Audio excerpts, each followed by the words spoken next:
Hey everyone, today I want to talk about overcoming the fear of re injuring past injuries or triggering chronic pain symptoms with exercise. So, I know a lot of you have given me some feedback telling me that what holds you back from exercise is flaring up of old injuries or making your chronic pain worse. This type of fear is totally reasonable, and it's actually your body and your mind's way of protecting itself by knowing it has vulnerable areas in the body and kind of giving you this message of be cautious, we don't want to cause any more pain. That's always the body's goal, is to take the path of least resistance and avoid discomfort and pain. But exercise can actually play a really important role in addressing these old injuries and can actually help manage chronic symptoms that you experience.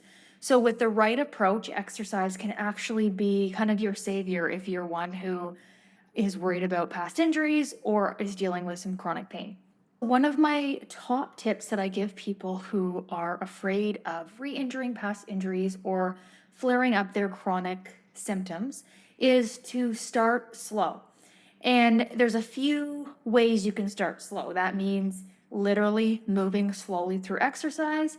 That means having a nice and small and simple exercise plan to begin with. I'm talking like as low as 5-minute exercise sessions, maybe aiming for only 3 times a week. When you start slow and you give yourself the patience you need, especially when you're already feeling guarded and scared, you lower the risk of re injuring yourself. Because when you're working slow and when you have a lot of days in between exercise bouts, it gives your body a chance to give you that feedback of how it's feeling. It gives you a chance to adjust and modify where you need to versus plowing through a really intense workout every single day and leaving yourself feeling sore and in pain and not really knowing exactly what caused it. Was it the duration of the exercise? Was it the movement itself? Or was it the frequency of which you were exercising? Secondly, starting slow helps with keeping motivated. If you're someone who's been holding yourself back from exercising because you fear re injuring yourself or flaring up chronic symptoms, chances are you're not feeling the most motivated to exercise. So it's really important to be patient with yourself so that you avoid losing motivation by putting too much pressure and expectations on yourself. Think about if you dove into an intense exercise program 5 days a week, 30 minutes each, you're sweating, you're challenging your body. And if you get to the end of the week and you're feeling just so sore, you can't even sit on the toilet, it hurts to put on your shoes, that's not really motivating to wake up the next Monday morning and do it all again. Thirdly, similar to my last point, starting slow and maybe setting the bar a little bit lower than you'd like to in the grand scheme of things allows you to show up every day that you have an exercise session planned.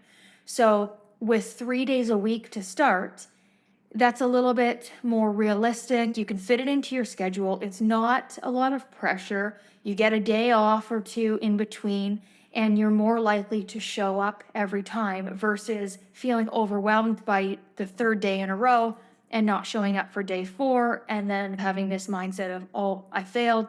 There's no point in continuing on the rest of the week. By starting slow, it enables you to be consistent, like I mentioned. It helps keep your motivation. It helps avoid feeling pain and excess soreness. And all of that together allows you to actually feel the benefits of movement. If you're distracted by pain, soreness, making it to your workout, fearing failing, then you're missing the opportunity to actually enjoy movement and feel the benefits of exercise. The other thing, too, is if you're someone who's already feeling guarded, that elicits a physical response. So your body is likely a little bit more tense and holding unnecessary contraction. If you can allow yourself that patience and that ease into it, that slow start, you actually allow yourself a safer exercise because your body is more relaxed. It feels more ready and comfortable to move versus being thrown into something with a physical restriction and guarding, which can actually lead to further injury or the feeling of poor mobility when you're trying to do some of these movements. Another big tip I give people who are fearing exercise due to re-injuring themselves or a flare-up of chronic conditions is to establish a routine. This allows you to stay consistent and find a routine that is actually suitable for you at the moment, your fitness level, your mindset, and your schedule. It's easier said than done to just find an exercise routine, and I'm sure you hear that all the time. But my tips to finding a routine is forget about the actual exercise itself and focus on fitting exercise into your life. If it's not something you're doing right now, it's not easy to just add it into your daily life and show up for every session. Like any habit, whether it's a nutrition habit, having an earlier bedtime, or swapping juice for water, it takes time and it's usually not easy. You have to recondition yourself into this new routine. So, my tip for establishing a routine is to first look at your schedule at the beginning of a week, or you can look at the whole month. Identify when you have meetings, or when you need to get to work, or when you need to get the kids on the bus or to school or pick up, all of that stuff. And then start to find little gaps where you can fit in exercise. Before you do that, you need to choose, okay, how long do I want to spend exercising? So if you're just starting out, we're easing into it, we're starting slow. We're saying, I'm going to exercise 5 to 10 minutes, 3 days a week. So now you can look at your weekly schedule. You can say, okay, I have 10 minutes between brushing my teeth and making the kids breakfast or making myself breakfast. Before I even get dressed, I'm going to sit on a dining room chair and go through 10 minutes of mobility and then carry on the morning routine. Or if you're someone who has an hour lunch break at work and you can appropriately move through a 10-minute mobility session, then maybe lunchtime is right for you. Or in the afternoon or evening, if you feel like you can actually devote 10 minutes to moving your body, then the afternoon's for you. So it all depends on what's going on in your life and the responsibilities you have and the other routines that you have. Start to think about where you can fit in exercise so that you don't have this plan of exercising several times a week for however long, and then you get to that day and you're trying to wing it that day and you have it kind of riding on your shoulders like, oh, I need to get this exercise session done. It's unrealistic and it's really hard to stay consistent and to stay enjoying the routine when we're winging it like that. Again, look ahead at your schedule for the week. Put in when you actually have that amount of time to give towards exercise, and you're much, much more likely to stay consistent, to enjoy it, to be prepared, and not feel overwhelmed and not feel like exercise is this chore that you have to do now. Another tip I give people who are scared to start exercising due to past injuries or chronic conditions worsening is to focus on holistic movements. So this means we don't really want to isolate joints and muscle groups at this point. I know you might see all the time, you're looking up how to tone my arms, how to tone my belly, and you're getting these specific exercises that work just that muscle group. It doesn't really work like that. For overall health, you need to view the body as one holistic unit of function, especially when you're someone who's dealing with injury, guarding, whether it's mental, emotional, physical. It's so important to move the body in sort of a rhythmic way that it feels relaxed and safe throughout the whole session. For example, with inclusive movement videos, we're always focused on soothing the nervous system so that when we do the work, whether it's mobility, strength, balance, cardio, our body is in this state of safety, comfort, and it's so much more effective and safe and enjoyable to challenge yourself and to actually move through these exercises. So in order to achieve that holistic full body motion, we're thinking gentle. You're constantly thinking, okay, how does this feel? If you're coming off of a knee injury, your hips always bothered you. Maybe you're a little bit more aware, not in a fearful way, but you're just aware of how does that hip feel compared to the other one? Do I need to modify? Do I need to add in a couple more extra mobility moves after this session? You're constantly thinking, how do I make my body feel good as I'm working through these movements? And I'm always giving modifications because it's so important to feel safe. Your body needs to feel safe so that it doesn't hold that guarding when you're exercising. When you're moving along with me, I might show you, okay, if this hurts your knee, try it this way. Or if standing is not feeling good for you today, here's how you can do this exercise seated. So always be prepared to modify and never feel like you have to do exactly what you're shown in that range at that pace. It's about your body in that moment. And that might differ day to day, definitely from person to person. So make sure you're aware of that. What feels good for me in this moment? The other great thing about moving holistically and in a gentle way is that you're actually promoting blood flow throughout your entire body. As we move our joints through their range of motion in a gentle way without overloading them.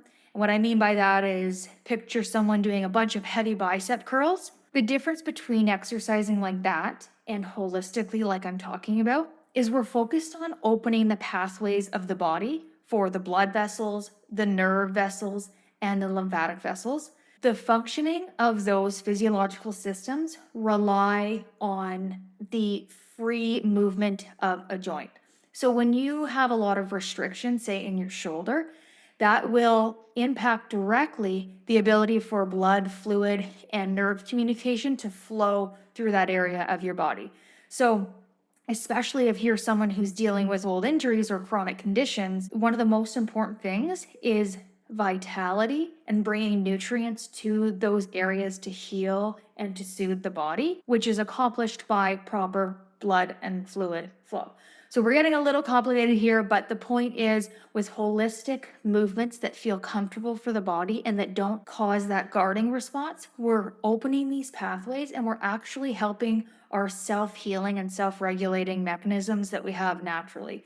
So that's one of the ways that holistic, gentle movement, when we're being aware of our body, can actually help improve those old injuries and help manage those chronic condition symptoms. So with inclusive movement, my priority is to guide you through low impact exercises so that you feel safe, comfortable, and that you can actually get the benefits of what we're doing. That's why I find it so important to give you that video guidance so you can see, and I can give you those verbal and physical cues as you're working through the exercises.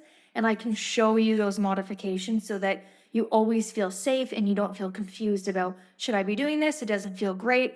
You're always given those alternative movements. And like we mentioned before, we're not so much about isolating the body parts because we know that especially when our joints aren't aligned as well as they should be, or we're working through some chronic restrictions, it's really important not to lift a bunch of heavy weights and add mass onto what's already a misaligned and unbalanced joint.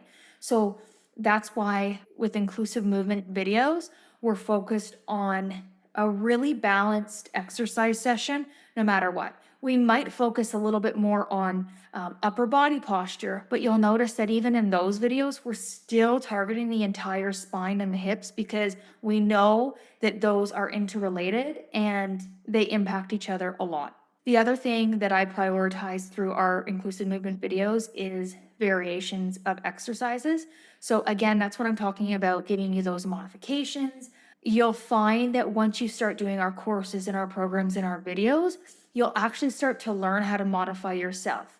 I don't just say, try this if this hurts. I explain why, maybe moving your balance and your body weight to a different part of the body takes the load off of that joint. And I'm teaching you how these modifications work and why it takes the tension off or why a certain variation is more challenging for your balance or your strength. So you actually start to learn and you'll be exercising and you'll kind of automatically, naturally know how to make it more challenging or how to take some tension off. And with our courses, I really focus on a nice, slow, and effective progression through the courses.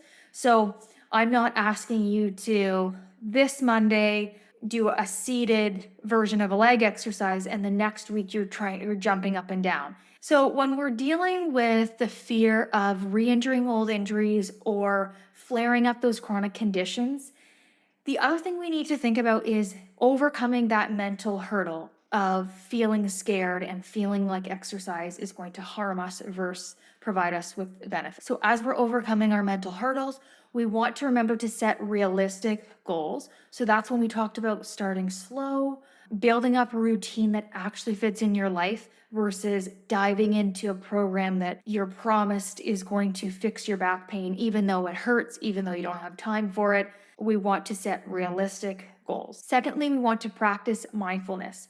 So this doesn't mean sitting there meditating on our old injuries or our chronic pain. This means bringing mindfulness to our movement practice.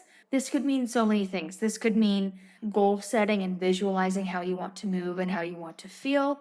Or this could be as simple as focusing on your breath and focusing on the area that you want to heal or the area that you want to strengthen as we're moving. For example, as we're moving through an upper body mobility stretch, you'll see that I'll cue you to focus on your breath and really visualize your ribs opening up and expanding and allowing more breath into your body, allowing more oxygen to fuel the rest of your tissues. So, again, practicing mindfulness. Another way to help get over this mental hurdle of being fearful of old injuries or triggering chronic conditions is to celebrate the small wins. If you're starting out week one and you have it on your list to do 5-minute workouts 3 times a week, as soon as you get that first workout done, check it off your list, tell someone, be excited about it, pat yourself on the back. Even making those tiny first steps of just fitting it into your routine is huge and it's really worth celebrating. So, lastly, I want to leave you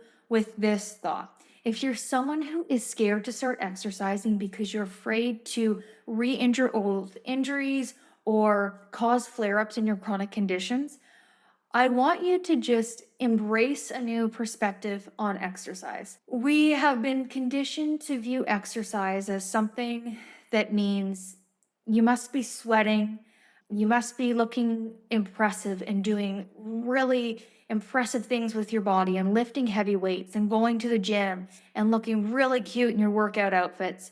I want you to just get rid of that mindset and view exercise as a way to improve your quality of life, promote self healing and self regulating mechanisms of the body, and viewing exercise as something that is enjoyable and a privilege to do. So let go of that. I have to be sweating. I have to do what that person is doing on social media, or I have to do what my neighbor is doing. I have to walk as fast as that person. No, this is about your body fitting into your schedule, what works for your life, your family's life. It's about finding movements and routines that you enjoy so that you look forward to it. It's not a burden in your day. You're not sacrificing a bunch of other things to get it done. It's something that just seamlessly fits into your life.